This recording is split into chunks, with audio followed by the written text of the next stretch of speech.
ሰላም ውድ የአጁሪ ቤተሰቦች እንዴት አላችሁ? ከአጁሪ ጋር መልካም ቆይታ ይሁንላችሁ። የሀገር ውስጥና ዓለም አቀፍ መረጃዎችን እንደሚከተለው አቀርብላችኋለሁ። መልካም ቆይታ።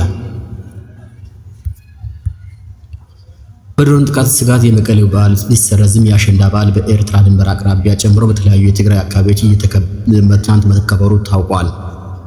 የትግራይ ክልል ባለስልጣናት የመቀሌውን ዋና አሸንዳ በዓል አከባበር በድሮን ጥቃት ስጋት ምክንያት ቢሰርዙትም በትግራይ የሚገኙ ሴቶችና ልጃገረዶች በኤርትራ ድንበር አቅራቢያ የሚገኙ አካባቢዎችን ጨምሮ በተለያዩ ክልል ክፍሎች በዓሉን በማክበር ላይ እንደሚገኙ የክልሉ ሚዲያዎች ዘግበዋል። በትግራይና በኤርትራ ድንበር አካባቢ በተካሄደው በዓል የትግራይ ነዋሪዎች እና ከጎረቤት ኤርትራ ስነአፈ ንዑስ ዞባ የመጡ ኤርትራውያን በጋራ ተገኝተዋል። ድምፀ ወያኔ ባስተላለፈው ዘገባ መሰረት የጉለመሃ ወረዳ እና ዛላምበሳ ከተማ ነዋሪዎች ከኤርትራ በስተገለባ ሰራሃ፣ እምባብ፣ ደሃንና ኮሆባይ፣ እንዳሹም፣ ሽመዛናና ከሌሎች የስነአፈ ክፍሎች ከመጡ ኤርትራውያን ጋር በመሆን በዛላምበሳ ከተማ በዓሉን በጋራ አክብረዋል። ትናንትና ዕለት በዓሉ ላይ የተገኙት የምስራቃዊ ዞባ ምክትል ዋና አስተዳዳሪ አቶ ኃይላይ ገብረ ማርያም ባደረጉት ንግግር በትግራዮችና ኤርትራውያን መካከል እየተካሄደ ያለው ቀጣይነት ያለው ግንኙነት በሁለቱም የድንበር ወገኖች ለሚገኙ ማህበረሰቦች ሰላምን፣ ልማትና ደህንነትን የሚያገለግል መሆን አለበት ብለዋል። አክለውም ሁለቱ ህዝቦች የጋራ ታሪክ፣ ባህልና ቅርጽ ያላቸው ከመሆኑም በላይ የተሳሰረ መጪ ዕድል እንዳላቸው ገልጸዋል። የበዓሉ ተሳታፊዎችም በሁለቱም ወገን ያሉ ማህበረሰቦች በፖለቲካዊ ውጥረት ምክንያት በከባድ ዋጋ መክፈላቸውን ገልጸው አሁን የተጀመረው የሰላም ሂደት ማጠናከርና ትብብር ማስፋፋት እንደሚገባም ጥሪ አድርገዋል።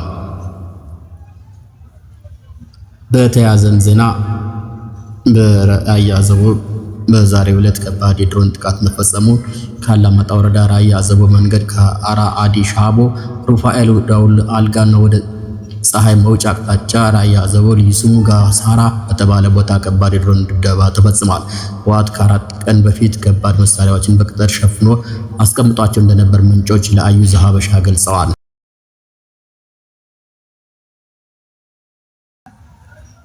የራዳር እይታን የሚያታልለውና የዓለምን ስትራቴጂካዊ ሚዛን የቀየረው አዲሱ ቢ-21 ራዳር የጦር አውሮፕላን የአቪዬሽንና የመከላከያ ቴክኖሎጂ ታሪክ ውስጥ አዲስ ምዕራፍ የከፈተውና የራዳር እይታን ሙሉ በሙሉ በመሰወር የሚታወቀው አዲሱ ቢ-21 ራዳር የረጅም ርቀት ቦምብ ጣይ ጦር አውሮፕላን ብዙዎች ትኩረት ስቧል። አሜሪካዊ ሮዝሮፕ ሮማን ግሩማን ኩባንያ ያመረተው ይህ ስትራቴጂካዊ አውሮፕላን የዛሬው ትውልድ የላቀ የድብቅነት ወይም ስቲልዝ ቴክኖሎጂ ታጠቀ ሲሆን ከባህላዊ አውሮፕላኖች በተለየ መልኩ የራዳር ሞገዶችን የሚስብ ልዩ ሽፋን ስላለው የጠላት የአየር መከላከያ ስልቶች ሳያስተውሉት ወደ የትኛውም የዓለም ክፍል ሰርጎ መግባት ያስችለዋል። አውሮፕላኑ ወደፊት የሚመጡ አዳዲስ የሶፍትዌር እና የጦር መሳሪያዎች ቴክኖሎጂዎችን ያለ ከፍተኛ ወጪ በቀላሉ መቀበል የሚያስችል ክፍት ሲስተም አርኪቴክቸር የተገጠመለት ነው። ከዚህም በተጨማሪ አብራሪ ባላቸውና ሰው አልባ በሆኑ የድሮን መንጋዎች ድሮን ስዋርፕስ መካከል እንደ ዋና መቆጣጠሪያ ማዕከል ሆኖ የሚያገለግል ልዩ አቅም ያለው ሲሆን በበረራ ወቅት የሚያስፈልጉ መረጃዎችን በደመና ክላውድ ኮምፒውቲንግ ቴክኖሎጂ አማካኝነት ወዲያውኑ ከመሬትና ከአየር መቆጣጠሪያዎች ጋር በመለዋወጥ ፈጣን ውሳኔዎችን ለመስጠት የሚያስችል አርቲፊሻል ኢንተለጀንስ ታጥቋል። ይህ አዲሱ ስትራቴጂካዊ የጦር አውሮፕላን የወደፊት የአየር ኃይል የበላይነት ሙሉ በሙሉ የሚቀይርና በዓለም አቀፍ ደረጃ የጂኦፖለቲካና የመከላከያ ሚዛንን በአዲስ መልኩ የሚቀይር እንደሆነ የዘርፉ ባለሙያዎች እያሰመሩበት ይገኛሉ።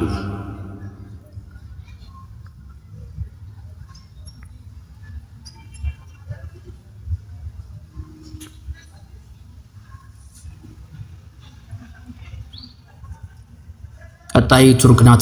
እስራኤል ቀጣይ ኢላማዬ ቱርክ ነች ያለች ሲሆን ቱርክ በበኩሏ እኔ ኢራን አይደለሁም ብላለች።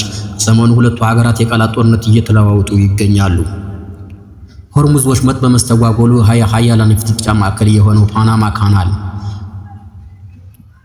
የኢራን ጦርነት ከዓለም ወሳኝ የባህር መስመሮች አንዱ የሆነው የሆርሙዝ ወሽመጥ መተላለፊያነት ባስተጓጎለበት በዚህ ወቅት በሺህ ኪሎ ሜትሮች ርቀት ላይ የሚገኝ ሌላ የባህር መስመር ውጥረት ምንጭ ሆኖ ብቅ ብሏል። ይህ የባህር መስመር አትላንቲክና ፓሲፊክ ውቅያኖሶችን የሚያገናኝ የፓናማ ካናል ነው። አሜሪካ በካናሉ ላይ እየጨመረ የመጣውን የቻይና ተጽዕኖ ዓለም አቀፍ የንግድና ደህንነት አደጋ ላይ ይጥላል በሚል አስጠንቅቃለች።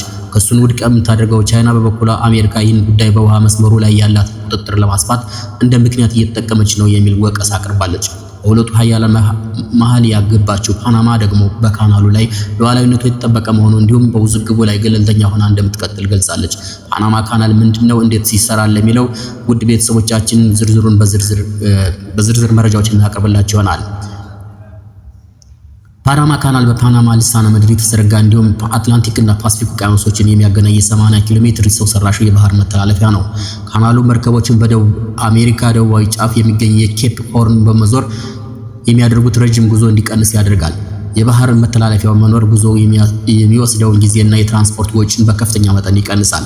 በካናሉ የሚያልፉ መርከቦች የትራንዚት ክፍያ ይከፍላሉ። ክፍያ የሚወሰነው እንደየመርከቡ መጠንና አይነት እንዲሁም ጭነት ያሉ ሁኔታዎች ከግምት ውስጥ ገብቶ ነው።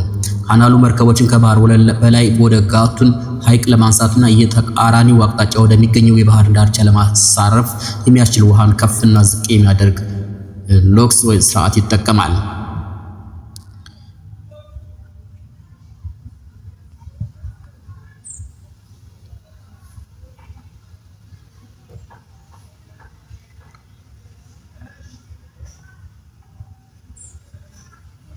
ካለፈው ዓመት ተመሳሳይ ጊዜ ጋር ሲነጻጸር በካናሉ የሚያልፉ መርከቦች በብዛት በ8 በመቶ ጨምሯል።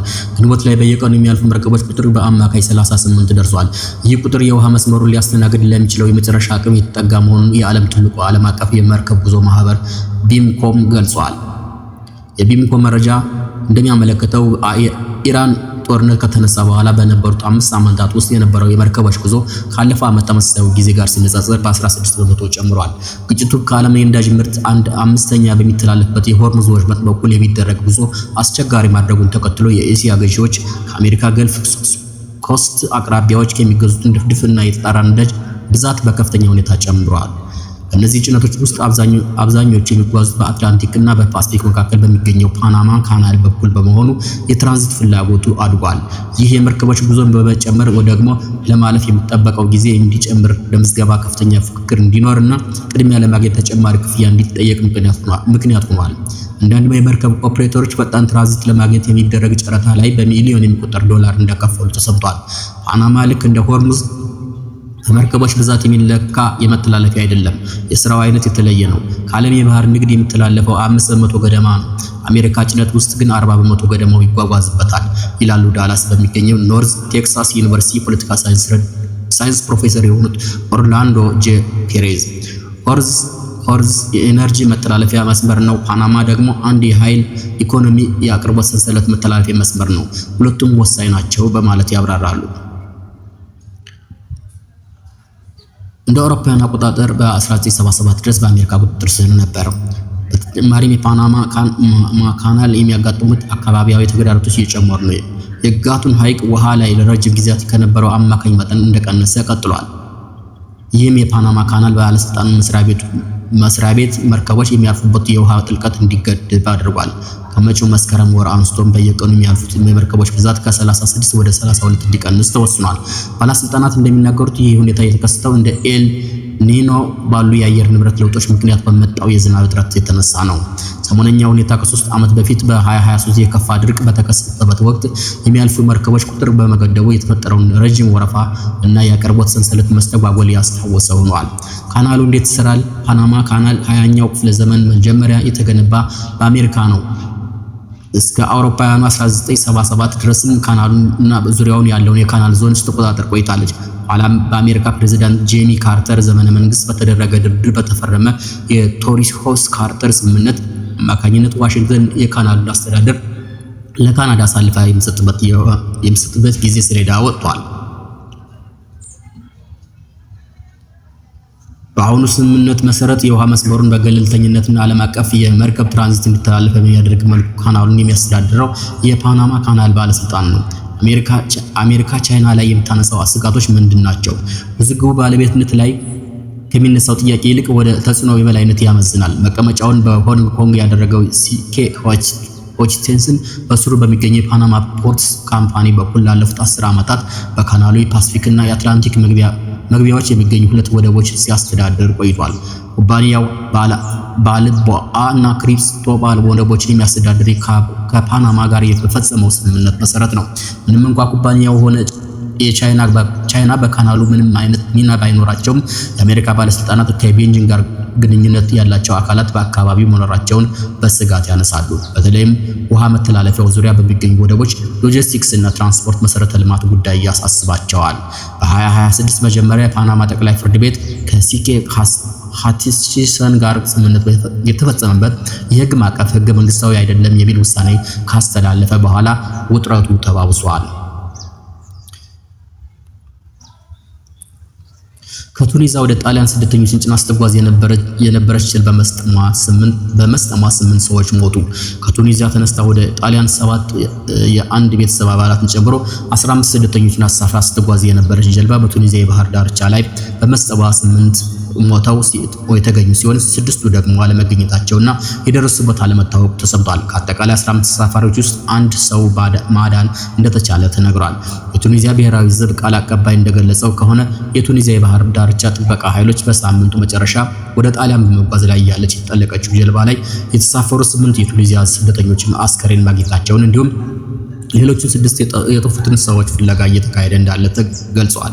የባህር ዳርቻ ጥበቃ ኃይሉ ወታደራዊና የሲቪል መከላከያ ቡድኖችን በ2 ሄሊኮፕተሮች በመታገዝ የጠፉትን ስደተኞች በመፈለግ ላይ ናቸው ተብሏል። የስደተኞች መብት ተሟጋች ቡድን እንደተናገሩት ከሆነ ደግሞ ጀልባዋ ሐሙስ ማለዳ ላይ 15 ወጣቶች አሳፍራ በዚህ ሳምንት መጨረሻ በቱኒዚያ የባህር ዳርቻ ላይ የሰጠመች ሲሆን እስካሁን አንድ ሰው ብቻ መትረፉን ገልጿል። በጀልባዋ ላይ ከነበሩት መካከል 7ቱ የአንድ ቤተሰብ አባላት ሲሆኑ አንድ ሰው ደግሞ ከነፍሰ ጡር ሚስቱ ጋር እንደነበሩ የቱኒዚያ የሰብአዊ መብት ታዛቢ ተቋም ለሮይተርስ ገልጿል። በተጨማሪም ከመርከቧ በብቸኝነት የተረፈው ግለሰብ በንግድ መርከብ ከመዳኑ በፊት ለ48 ሰዓታት ያህል በባህር ላይ ተንሳፋፊ ላይ መቆየቱን ተናግሯል። ስደተኞቹ ሁሉም ከደቡባዊ ምስራቅ ቱኒዚያ ቤንጌርዳኒ የተሰኘ አካባቢ የመጡ መሆናቸው ተገልጿል። ከሰሜን አፍሪካ የባህር ዳርቻ የሚያልፉ ማዕከላዊ ሜዲትራኒያን መስመር ከአፍሪካና ከመካከለኛ ምስራቅ የሚመጡ ስደተኞች ወደ አውሮፓ ለመድረስ የሚጠቀሙበት እንዲሁም ብዙ ጊዜ ከመጠን በላይ በተጨናነቁ ወይም ለመጓዝ ብቁ ባልሆኑ ጀልባዎች የሚጓዙበትና በዓለም ላይ እጅግ አደገኛ ከሆኑ የስደተኞች መስመሮች አንዱ ነው። ሱዳን የመከላከያ ሚኒስቴር ከኢትዮጵያ ጋር በሚዋሰን የብሉ ናይል ግዛት አቅራቢያ የጠላት ድሮን መጣሉን አስታወቀ። ሚኒስቴሩ ድሮኗ የተነሳችው ከኢትዮጵያ ግዛት ነው ሲል ገልጿል። አናዶሉ ኤጀንሲ ከእሁድ ዕለት ባወጣው ዘገባ ሚኒስቴሩ ድሮኗ በደቡባዊ ምስራቅ ሱዳን ኩርሙክ አካባቢ ስትበር እንደነበርና በአየር ላይ መመታቷን አስታውቋል ብለዋል። የሱዳን ባለስልጣናት ስለ ድሮኗ ወይም በማን እንደምትዘወር ተጨማሪ መረጃ አልሰጡም። በቀረበው ክስ ከኢትዮጵያ ባለስልጣናት ወዲያውኑ የተሰጠ ምላሽ የለም። የስፖርት ዜና አለን። ውድ ቤተሰቦቻችን የዓለም የግማሽ ማራቶን የዓለም ሪከርድ በኢትዮጵያ ዮሜፍ ቀጀልቻ ተሰበረ። በሴቶች ውድድር ደግሞ ኢትዮጵያዊቷ አትሌት ፎተን ተስፋይ ርቀቱን በ1:03:57 ሰዓት በመጨረስ ከፍተኛ የበላይነት አሸንፋለች። ትናንት እሁድ በአርጀንቲና መዲና ቦነስ አይረስ በተካሄደው ዓለም አቀፉ አትሌቲክስ እውቅና በተሰጠው ግማሽ ማራቶን ውድድር ኢትዮጵያ አትሌት ዮሜፍ ቀጀልቻ ርቀቱን በ56:57 ሰዓት በመጨረስ የዓለም ሪከርዱን ተቆጣጥሯል። ዮሜፍ በዚህ ድንቅ ብቃቱ በኡጋንዳዊው ጃኮብ ኪፕሌሞ ፖርቹጋል ሊዝበን ላይ በተመዝግቦ የነበረውን የ57:20 ሰዓት የዓለም ሪከርድ ገና የጸደቀ ባይሆን በ29 ሰከንድ አሻሽሎታል። በዚህም አትሌቱ በኦክቶበር 2024 ቫሌንሺያ ላይ በ57:30 አስመዝግቦት የነበረውን የዓለም ሪከርድ በድጋሚ በእጁ ማስገባት ችሏል። ኪፕሊሞ ባለፈው ዓመት ባርሴሎና ላይ 56:42 ገብቶ የነበረ ቢሆንም የውድድሩ ሁኔታዎች ከዓለም አቀፉ አትሌቲክስ ሕጎች ጋር ሙሉ በሙሉ ባለመመጣጠናቸው ምክንያት እንደ ዓለም ሪከርድ ሊጸድቅ አልቻለም ነበር። በቦነስ አይረሱ የሴቶች ውድድር ደግሞ ኢትዮጵያዊቱ አትሌት ፎተን ተስፋይ ርቀቱን በ1:03:57 ሰዓት በመጨረስ በከፍተኛ የበላይነት አሸንፋለች። ውድ የአጁሪ ቤተሰቦች የዕለቱን የሀገር ውስጥና ዓለም አቀፍ መረጃዎችን ያቀረብንላችሁ ይመስላል። ሰላም።